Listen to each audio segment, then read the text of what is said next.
Hello and welcome to another episode of the Spaghetti Westerns podcast. I'm Tom Betts, your host.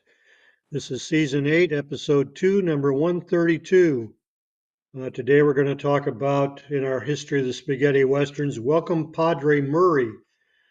This was an early Spanish Western, but it's got a lot of the Spaghetti Western actors as supporting roles in it. Then we're going to talk about the mysterious Jean Lise, whatever became of him. Who are those guys? We're going to talk about Conrado San Martin. The film of the week will be The Great Silence. I've got an autograph. I've got posters. I've got a book of the week.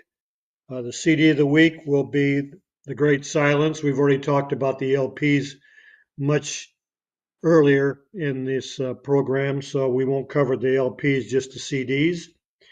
And then I've got bi-weekly news of the week. So let's get started and we'll talk about the history of the Spaghetti Westerns and welcome Padre Murray.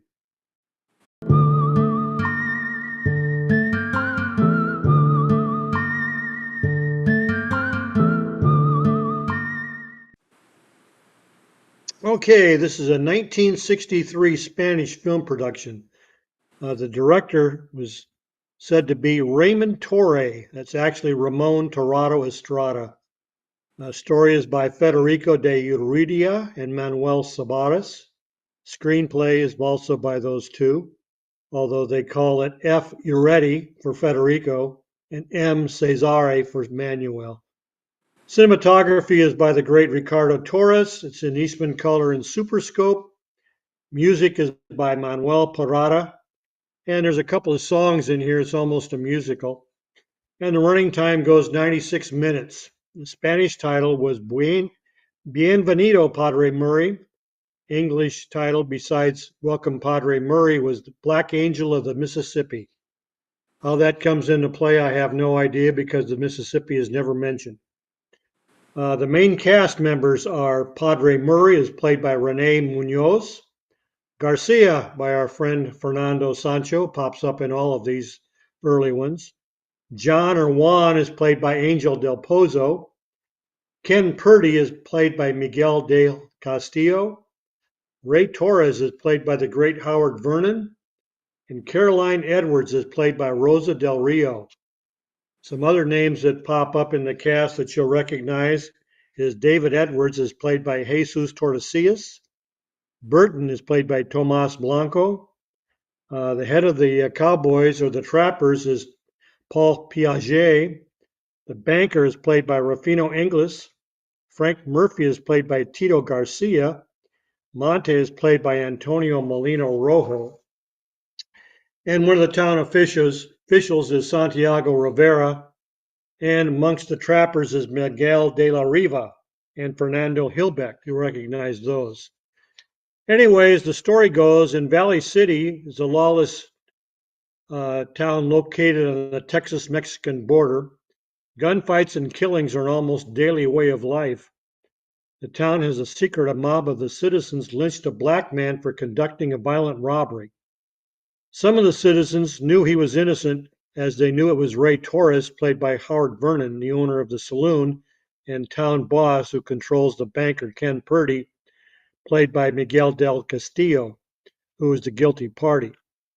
Several town officials, riddled with guilt, sent a citizen's petition to the bishop requesting him to send a priest to the town to restore peace and morality. The bishop sends them Padre Murray, played by Rene Munoz, a young black man who brings disillusionment to the town. The local bullies undermine the poor priest at every opportunity. Murray isn't easily dissuaded or provoked. Using his winning personality, he makes useful friends by bartering baptisms, funerals, and weddings for reconstructing the church, and with his fists defends himself when needed. He makes friends with Garcia, Fernando Sancho, a Mexican gunman, who he allows to sleep and stable his horse in the back room of the church in exchange for using the horse to travel about. And Juan, played by Angel del Pozo, a Mexican. Torres and Purdy are planning a robbery of an army payroll, which Torres and Purdy also want to get in on. And we'll see how that develops. Anyways, it's a very interesting Western. And like I said, you'll see tons of Spanish uh, co-stars in this that pop up in later spaghetti westerns. Rene Munoz had starred in two prior religious-based Spanish films, one called Fray Escobar in 1961 and Cristo Negro in 1963. Both were very successful in both Spain and South America. This film was a continuation of those set in the Old West dealing with racial prejudice. This was a bizarre film for its day, as the black man is not the receiver of sympathy by the white hero who would avenge his treatment or death, but the lead protagonist. He also has a semi-romance with a white woman, Caroline Edwards, played by Rosa Del Rio. This was not only one of the earliest forward-thinking trilogies by Munoz and Conrado to explore racism, not only in Spain but anywhere. Also extremely brave to be made during the Franco regime in Spain. Wisely, they made Munoz's character a priest, which helped because Catholicism was a cornerstone of Spanish society at that time. The many songs for actually hurt the flow of the film and bring it to a halt time after time. They are poorly staged and add nothing to the plot. The character development is minimal, and this is more like a stage play with people dressing up to represent certain types and groups of characters. The film was to be the first of a trio of Padre Murray character-based films, but it did not do well at the box office, so the idea was scrapped when funding could not be procured. Conrado did go on to make three more westerns: Relevo para un Pistolero in '64, Cavalry Charge, and Shoot to Kill, both in '65. Although the film is slow and more drama than shoot 'em up, it's fun to watch and try and identify all the familiar faces that pop up that will become regulars in the Western genre to come. It was filmed at Golden City with the Rojo House, the saloon, and the Baxter House changed to a church. Look to the right of the church and you'll see the arch and cemetery that will appear in Fistful of Dollars. What happens in the town is in the robbery, as the robbery goes astray, as the trappers led by De La Vega and Piaget stop it, and they shoot Fernando Sancho, who makes it back to town. Left at the robbery is Del Pozo's hat, which they hope to pin the robbery on him and get him out of the way. But the trappers take it back to town and turn it over to the sheriff and to Padre Murray. They put Padre Murray in jail, and what happens is Vernon arouses the town and they go to lynch him just like they did 10 years before. But unfortunately, the sheriff and the deputy is killed, but the trappers arrive in town and stop the lynching and end up shooting Vernon. Some places I've read that Munoz was supposed to have been the son of the killed black man from 10 years before. There's a scene in the film where he's visiting the grave, but nothing is ever mentioned that this is his father. And a lot of times in these early Westerns, to show that the son comes back, they show the son as a young child when his father is killed or murdered. In this one, he never appears as a young man. He only arrives in town as a priest. So you can write in your own mind what he's supposed to represent. I think he's just supposed to represent another black man who stirs up memories of the lynched black man from years before. Anyways, in actor profiles, Padre Murray, played by Rene Munoz. Rene Munoz was born Alvaro Cordoba Eduardo de Barranchea Munoz in Havana, Cuba on February 19, 1938. His first films were the three Conrado films mentioned before and after Welcome Padre Murray. He moved to Mexico where he worked in telenovelas. In 1987, he started writing scripts for TV soaps and seldom made film appearances. He died of cancer in Mexico City on May 11, 2000 at the age of 62. Welcome Padre Murray was his lone spaghetti western. Next we have our friend Garcia, played by Fernando Sancho. Fernando Sancho Les was born in Zaragoza, Spain on January 7, 1916. He, along with Eduardo Fajardo were the main Spanish actors of the Spanish Western era. Sancho was the brother of director-actor Emilio Sancho, who died in 1967. I've been unable to find much information about him forever. Fernando was married to actress Mate Pardo from 56 to 1990, and the father of composer Fernando Sancho Jr., who was born in 1959. Actress Mate Sancho, Pilar Sancho, were his other children. He died after an operation of liver failure on July 31st, 1990, at the age of 74. He appeared in 62 spaghetti westerns. We covered him in his own special episode in episode number 9. John or Juan was played by Angel Del Pozo. Angel Del Pozo Moreno was born in Madrid on July 14, 1934. He's a director, writer, film, and TV actor. He's best remembered as Chet or Shemp in 1966's The Big Gun Down. Angel is the father of journalist Almudena Del Pozo and was awarded the Tabernas de Cinema Award at the Almeria Western Film Festival in 2020. He appeared in 14 spaghetti westerns, and he's still living in Madrid. Ken Purdy was played by Miguel del Castillo. Miguel del Castillo is a Spanish film actor, cinematographer, and cameraman. He appeared in 106 films and TV shows from 1927 to 1983. I can find no biographical information on him, but since his first film was in 1927, he must have been born in the early 1900s, and he died in the 1980s. Miguel appeared in 37 spaghetti westerns. Then we have Ray Torres, played by Howard Vernon.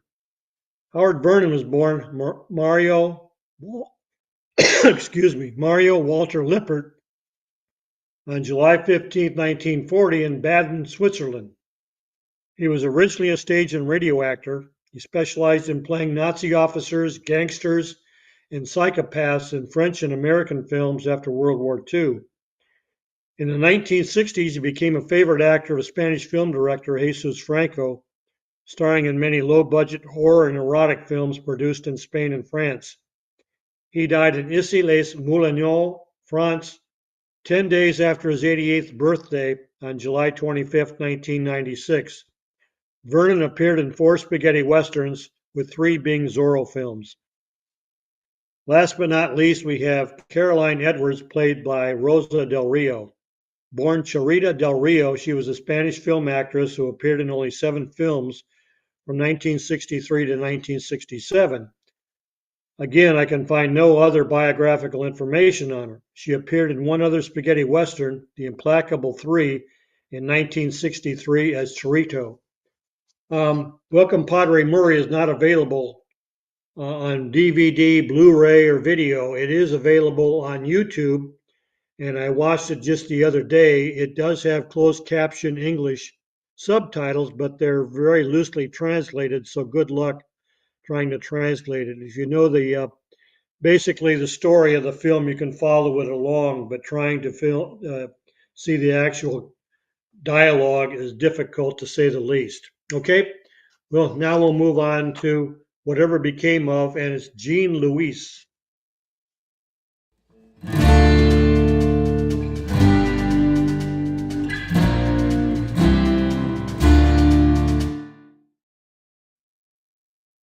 Okay, Jean Lise was one of these mystery actors that I tried for years to try and find out some biographical information on him. But with a name like Jean Lise, it's difficult because when you go to Google and put his name in or whatever, it comes up Jean Lise, but it comes up Jean Lise with a last name, and none of them are the one we're looking for. Anyways, he died not too long ago, and that's why a lot of this information became available. He is one of the mysterious actors of the spaghetti western. He was a French actor, and he appeared in 14 spaghetti westerns from 1966 to 1973. His roles varied in size from small, almost cameos, to a few starring roles, yet I could never find any information on him, or even a date and place of birth, other than I believed he was French. It wasn't until he passed away in 2020 did his story come to light. He was born Jean-Emile Louis in Meknes, Morocco on February 5, 1934.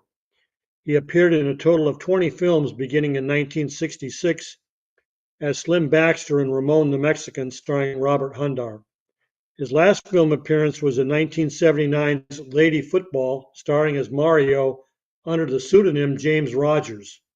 Before we go any further, he is not the James Rogers who appeared in the 1970s Brother Outlaw, starring Tony Kendall. That James Rogers still remains a mystery. During and after his acting career, Luis also did a ton of voice dubbing.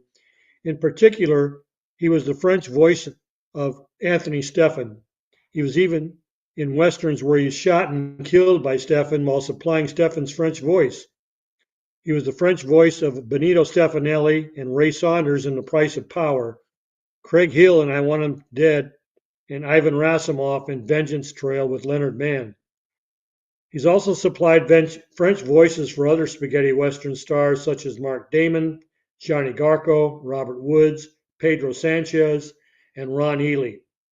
He seemed to disappear for a long time, but he was right in front of us, supplying voice dubbing in Noi Uomini Duri in 1987 and Les Indifferents by Mauro Bolognini in 1988. He was credited as Jean Louis Emile. He worked with his girlfriend, Genevieve Hersent, who was the widow of actor Philip Hersent, who was born in 1908 and died in 1982. He also worked extensively as a voice actor, actress, and stunt woman. Also worked extensively as a voice actor, actress, and stunt woman and dubber. Genevieve is fluent in French, Italian, and English, and was Clint Eastwood's press secretary when he first came to Italy to make A Fistful of Dollars. Another bit of trivia. It's funny that Jean Louis seldom dubbed his own voice for French releases, as he was living in Italy and had very little opportunity to dub himself, with most of his films being dubbed in Paris. Residing in Italy with his multiple activities, he did not have time to go there to be able to double up. I still found a film that his team had dubbed in which he acted, 1968's God May Forgive You, Not Me, in which he logically dubbed himself. In the film, he also voiced Pedro Sanchez. Jean Louis died in France during the night between December 30th and 31st, 2020, in Nice, Alpes, Maritimes, France. He was 86. I'll give you a couple of the highlights of some of the better known movies he was in. I'll post the entire list on Facebook and YouTube when we finish this episode. Ramon the Mexican in 66, he played Slim Baxter. No Graves on Boot Hill in 68, he played Rod. In 69, in Sartana the Gravedigger, he was one of Slim's brothers. The Stranger's Gun Down in 69, he played Captain Howard Ross. Ringo, It's Massacre Time in 1970, he played Ringo Wood, Stanton or Slim Farrell as Jean Louisi. This is the one he replaced Mickey Hargitay in. Return of Sabata in 71, he played a Braddock brother. Eternity Is Still My Name in 71, he plays Murdoch. And Man of the East in 72, he plays Sergeant Leggett. Okay, now we'll move along to Who Are Those Guys and Conrado San Martin.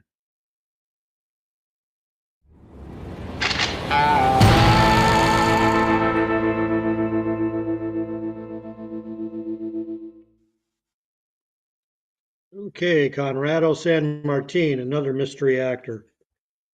Conrado San Martin was born in Higuera de las Duenas, Avia, Castilla y León, Spain, on February 20th, 1921. He was the son of a farmer. He intended to graduate in agronomy, but the Civil War changed his plans. In his early years, he devoted himself to amateur boxing. In the gym where he trained, he was approached by a filmmaker looking for men to appear in a fight scene in a movie. It was then and there that he began to play small film roles. Conrado the actor began his film career in 1941. At the same time, he began to play small roles in the theater. During the 1940s, he worked as an assistant director and worked as, for example, in Juan de Orduña's Don Quixote de la Mancha. But his talent would not go unnoticed, and producer Ignacio Aquino hired him at the end of the 1940s, turning him into the main character of his production company. San Martin appeared in his first Euro Western in 1941's Dirty Gold. The year 1950 became a key year professionally for Conrado. He finally broke into leading roles with an appearance in Apartado de Correos 1001. He had starred in films such as Li Adorado Juan by Jeronimo Mijura, his favorite film, and the highly successful film directed by Julio Salvador and scripted by Asasi Isamendi, Apartado de Correos 1001, a great thriller that, together with The Criminal Brigade, also produced by Aquino, would inaugurate a police film following within Spanish cinema, born mainly in Barcelona and Madrid. The success achieved in the performance of these films would allow Conrado to star in this decade in a large number of feature films and encourage him to create his own production company of short duration called Loris Films, which produced only 2 films in which he would star in these 2 dramas directed by Salvador, What Never Dies and Without the Smile of God. At the beginnings of the 1960s, now with full film experience, he would achieve a constant presence in the endless productions that were being filmed in Europe, such as The Colossus of Rhodes in 1961, directed by Sergio Leone and starring Rory Calhoun, King of Kings, a major production directed by Nicholas Ray about the life of Jesus of Nazareth with the young American actor Jeffrey Hunter, which was a huge success. His last appearance was in 2008, acting in the television miniseries La Bella Otero. He married Olga Quiles Colon in 1955 and they had 5 children, Alvaro, Olga, Beatriz, Belen, and Arancha. The happy family lived in Madrid, Spain. Probably his best known spaghetti western appearance was in 1965's Alhambra de una Colt, In the Shadow of a Colt. In 1965, the role of Duke Buchanan, directed by Giovanni Grimaldi, and acting alongside the Canadian actor Stephen Forsyth. The film was a huge success in Europe. San Martin's relationship with Leone in The Colossus of Rhodes resulted for many years San Martin's mistaken identity as the coach driver in Duck You Sucker. The credit actually belonged to Michael Harvey. Conrado appeared in 9 spaghetti westerns, which I'll list on Facebook and YouTube when we post this episode. Among his best known appearances were Long Days of Revenge as Mr. Cobb in 1967. He had a small role in 1969's And God Said to Cain with Klaus Kinski as the prison warden, and Sergio Leone's Once Upon a Time in the West as a guest at the wedding reception party. He also played the alcalde in 1983's Ale Este del Oeste, and his last Western appearance was in archive footage in the 2016 films Stop Over in Hell. He died on March 24, 2019 in Madrid, Spain at the age of 98, victim of a heart attack. Okay, now we'll move on to the film of the week, and it's The Great Silence.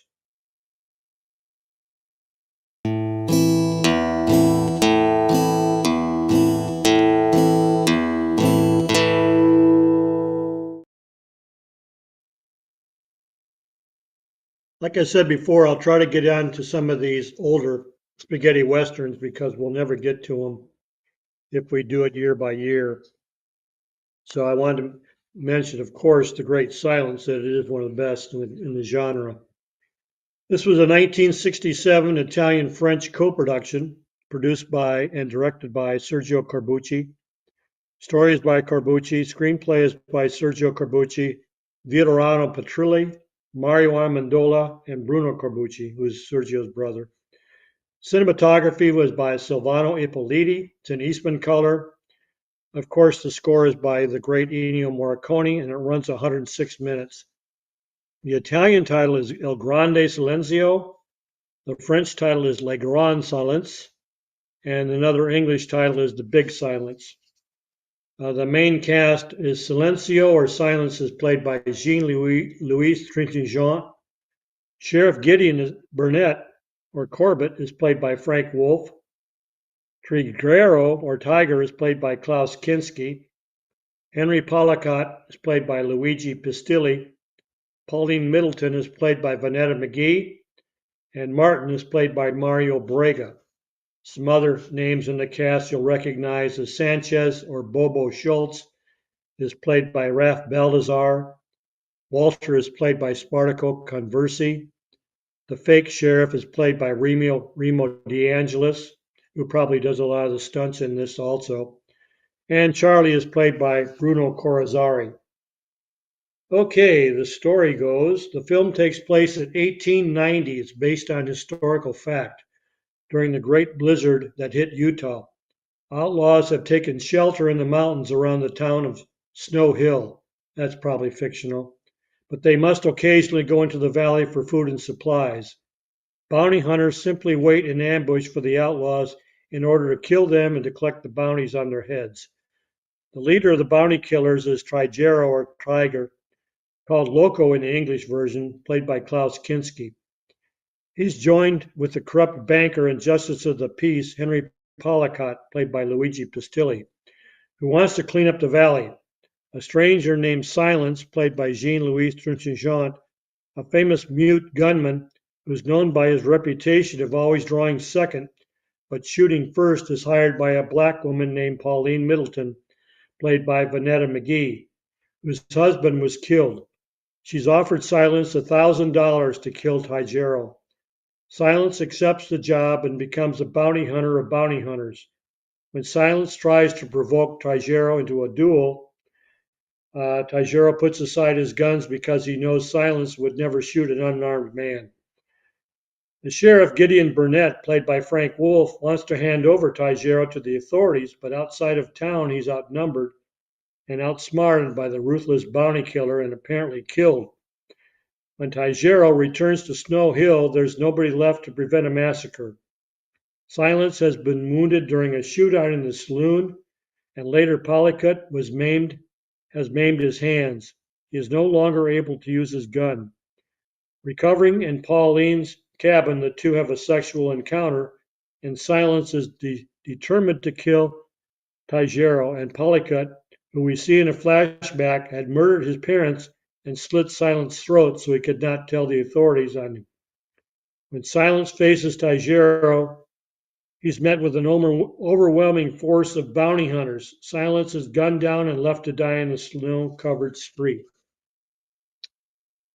Okay, this is Corbucci's intention was to show the audience that the lawmakers and lawmen can often be morally corrupt, or the lawmen can be more morally corrupt than those who break the law and are labeled outlaws. Corbucci loved making social and moral statements, trying to shape political statements in many of his movies. Italian censors were very slack in their allowing religious and political criticism in these films because they were westerns, and the politically motivated directors like Salima, Corbucci, and even Leone were able to get their views across without fear of censorship because of this. The Great Silence is held in high regard by spaghetti western fans in general, and art film fans for its originality. First, it's a snow film instead of the usual desert landscape seen in most of the genre. Second, Silence uses a Mauser instead of the usual Colts, Remingtons, and Smith & Wesson pistols. Third, we see a black woman as the heroine and an interracial love scene. Fourth, see a mute hero who provokes his prey, who he then shoots his opponent's trigger fingers off. Fifth, we see the reversal of roles as the outlaws are the good guys and the bounty hunters and law enforcers are the correct evil bad guys. Corbucci has turned the conventional Western on its head. Apparently, Marcello Mastroianni gave Corbucci the idea of the mute gunslinger when the actor told him that he had always wanted to do a Western, but unfortunately didn't speak English. The same was true with Trintignant, so Corbucci solved the problem by making him mute. Morricone's score is haunting and one of the best remembered of his many spaghetti Western compositions, and is found on almost every Morricone compilation album. It truly sets the atmospheric scene of the film and sets a melancholy feel throughout. The film offers two endings as the unfounded rumor that distributors in Japan and North Africa refused to buy such a depressing story. So Sergio filmed a happy ending. Amazingly, Sheriff Gideon rides into town at the last minute, and he and Silence dispense all of the bounty hunters in one dramatic gundown. The fact that the happy ending is as mute as Silence is an indication that it was never really used or shown. In 2010, a spoken version of the ending was discovered. The quality of the audio varies. Some lines are very clear, others are quite hard to decipher. To, to me, it adds credence that the ending was never really used. It is found on uh, some of the Blu-ray releases as an extra, and it's fun to watch. Rumors abound that Franco Nero was Corbucci's choice as Silence, but the French producers forced Trintignant on him. Notice the wanted posters Kinski shows to Wolf were reused in $10,000 blood money, or $10,000 for a massacre, and they are hung on clotheslines hung throughout Fidelius's photographic shop. The film was shot on location near Cortina d'Ampezzo in the lower Alps mountain range of the Dolomites. The town scenes and indoor scenes were filmed at Elio Studios. When Corbucci was faced with a lack of snow for the outdoor town scenes, he solved the problem by having shaving cream sprayed by a fire hose over the entire village. Okay, actor profiles. Trintignant was one of France's greatest actors and had his acting career shadowed when his life was plunged into tragedy by the murder of his daughter at the hands of her pop star boyfriend. Trintignant was born in Palenque, France on December 11, 1930. He was devastated when Marie, an actress, was beaten to death by rock star Bertrand Cantat in a hotel room in Lithuania in 2003. She was 41. Yet 9 years later, he returned in triumph in Michael Haneke's Oscar-winning Amour, playing a man in his 80s struggling to look after his wife after a stroke. He also won the Palme d'Or at the Cannes Film Festival, where Trintignant made a final emotional return in 2019, aged 88, despite weakened by cancer, for a sequel of A Man and a Woman in 1966 love story that made his name. He was married to the actress Stephanie Audran, who was born Colette Suzanne d'Achilleville. She was born in 32 and died in 2018. They were married from 54 to 56. He was a producer, director, and writer. Father of Nadine Trintignant, was born in 1934. I'm sorry, that's his other wife. They were married from 61 to 76. And he was married to race driver Marianne Hofner, who was born in 48. They were married from 2000 till his death in 22. Jean Lise had 3 children. He died of prostate cancer on June 17th, 2022, at the age of 22. This was his only spaghetti western. Sheriff Gideon Burnett Corbett was played by Frank Wolf. Frank, his real name is Walter Frank Herman Wolf. He was born in San Francisco in May 11th, 1928. He appeared in 12 spaghetti westerns. He committed suicide on December 12, 1971, at the age of 43. He appeared in 12 spaghetti westerns, and we covered him with his own episode, number 63. Tigero, or Tiger, or Loco, was played by Nicholas Gunter Karl Nakasinski, who we know as Klaus Kinski. He was born in Zoppot, Free City of Danzig, on October 18, 1926. He appeared in over 24 European westerns before his death of a heart attack on November 23, 1991. In Lagunitas, California, he was 65. Klaus appeared in 25 westerns. We covered him in his own special episode, number 7. Then we have Henry Pollacott, played by Luigi Pistilli. He was born in Grosseto, Tuscany, Italy on July 19, 1929. He was mainly a theater actor, but appeared in 7 spaghetti westerns before he also committed suicide on April 21, 1996, at the age of 67. He appeared in 7 spaghetti westerns. We Covered him in greater detail in episode number 34 and number 95. So we find three actors here uh, who also all committed suicide. Then we have Pauline Middleton, played by Vanetta McGee. First name is Lawrence, actually how it's spelled, Lawrence, Vanetta McGee, born on January 14th, 1945 in San Francisco, California, same as Frank Wolf. She attended San Francisco State University studying pre-law, but dropped out of college and went abroad to seek work. Her first film appearance was here in The Great Silence. She'd go on to appear and star in such films as the Italian comedy Faustina in 68, Shaft in Africa in 73, another Western film, Thomasina and Bushrod in 74, but is probably best remembered for her role as C-2 agent Jemima Brown in Clint Eastwood's The Eiger Sanction in 75. She met actor Carl Lumbly, who was born in 51, on the set of Cagney and Lacey, and married him in 1986. They had one child, Brandon, born in 1988. The couple were spokespeople for the American Lung Association. Vanetta was diagnosed with cancer in 2001 and died of a heart attack 9 years later on July 9, 2010, at the age of 65. This was her only spaghetti western. Last but not least, we have Martin, played by Mario Brega. He was born Florestano Braga in Rome on March 25, 1923. He was the son of Olympic runner Primo Brega, who was born in 1892 and died in 1955. Mario was a producer, film, and TV actor. We've covered him in a previous episode. Okay, let's move on to CD of the week.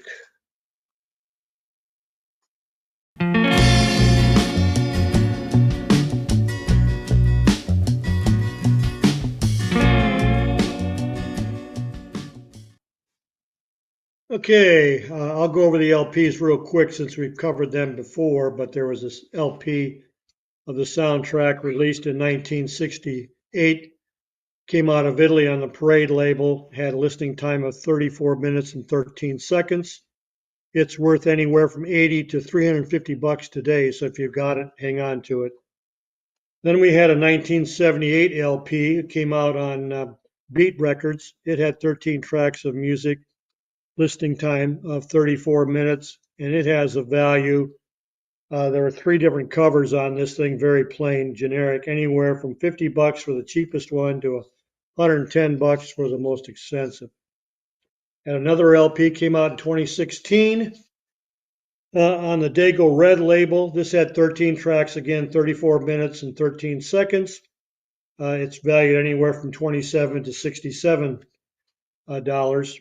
And then the CDs came out, one in 1995 in Italy on Beat, number CD CR27. Again, 13 tracks and 34 minutes, 13 seconds of listening time. And it is valued anywhere from 13 minutes to 27 seconds. Here's what it looks like back.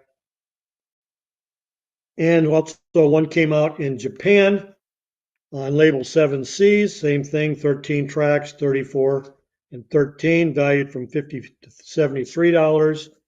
And last but not least, we had a reissue, came out in 2010 and 2011 in Italy on the Beat label, number CD CR126. This one had 13 tracks of music, but it had a longer listening time, somewhere between 47 minutes and 43 seconds. And it's valued anywhere from $9 to $20. So that's these LP and CD of the week. The composer, of course, was Ennio Morricone, who we've covered before. So we'll now move on to autograph of the week.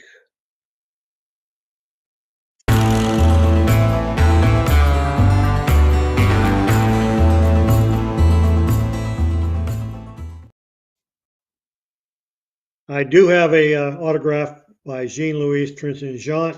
I showed it before. It was I used a back cover of a Belgium spaghetti western book, came out in the 60s. He was appearing locally as a favor to a French producer in Hollywood. He was only going to be there for a month. So I took the chance and mailed him a copy and asked him for an autograph. He mailed it back. But whatever ink he used it faded over the years. And if I show it to you, you couldn't even make out the signature anymore. So that's why I'm not showing it. I do have an autograph of the week.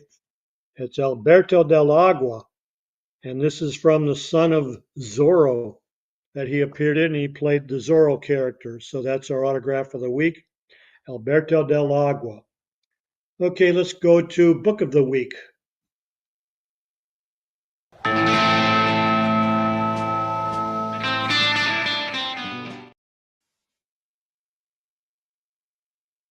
Okay, Book of the Week. Last week I showed Spanish Cult Cinema Volume 1, 60 to 64.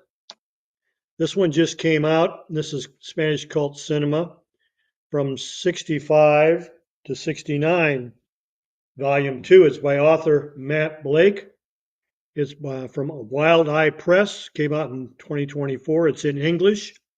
Has 406 pages. All kinds of pictures, posters. Highly recommended. Covers more than just westerns. Covers horror movies, giallos, all kinds of cult films, sci-fi, that kind of stuff. It's available on Amazon, reasonably priced. You can get it in the United States, so you don't have to pay exorbitant rate for shipping from England. Like I said, it's highly recommended. Okay, now let's go to Tom's poster attic. I've got a couple of posters to show you.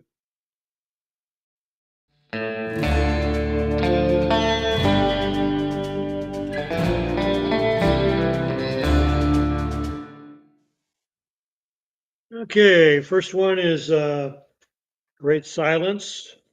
This is a Italian window poster, El Grande Silencio. Then I have the French poster, Le Grand Silence. We've seen all these before in books, but this is a rare one here. This is the Japanese poster. And this is really cool because they put all kinds of information on the back, just like a press book. So that's the Japanese poster. Okay, let's wrap things up and go to the bi-weekly news.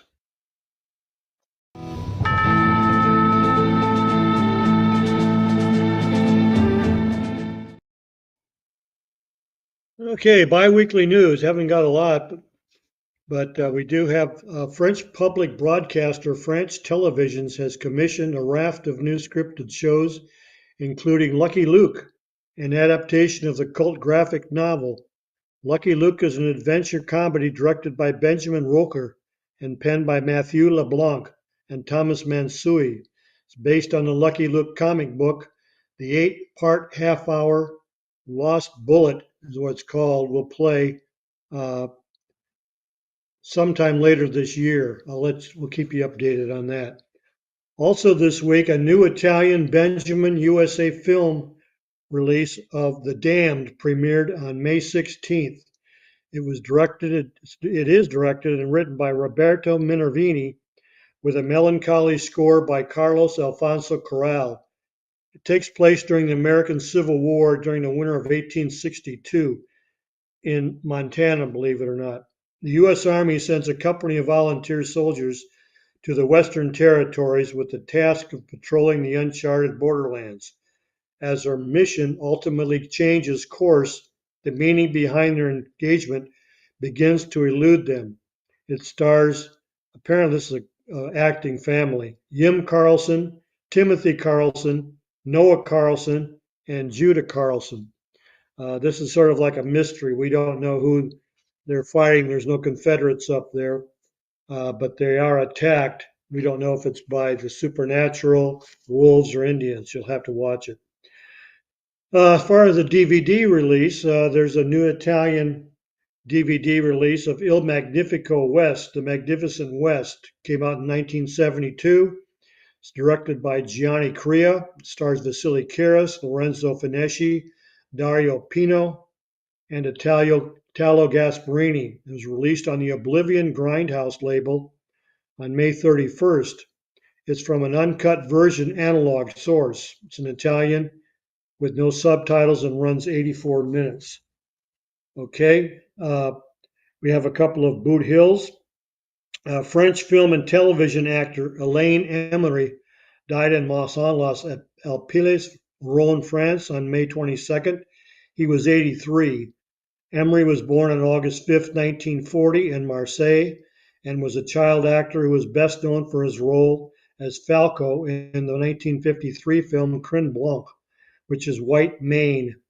For most of us Western fans, he will be remembered for his role as Motto in the 1964 French Indian TV series Les Indians, or The Indians.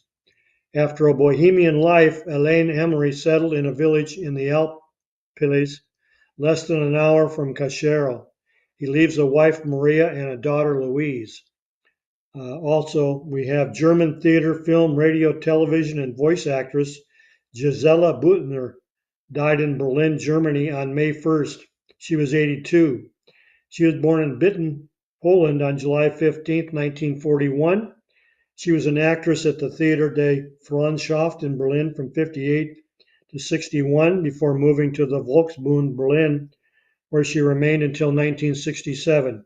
In addition to her theater activity, she starred several features and television films, including the title role of the DEFA production Atifa in 1960. During her dubbing career, she not only acted as a dubber but also directed dialogue in many films. Gisela was the voice of Andrea Drohoda in 1967's East German film,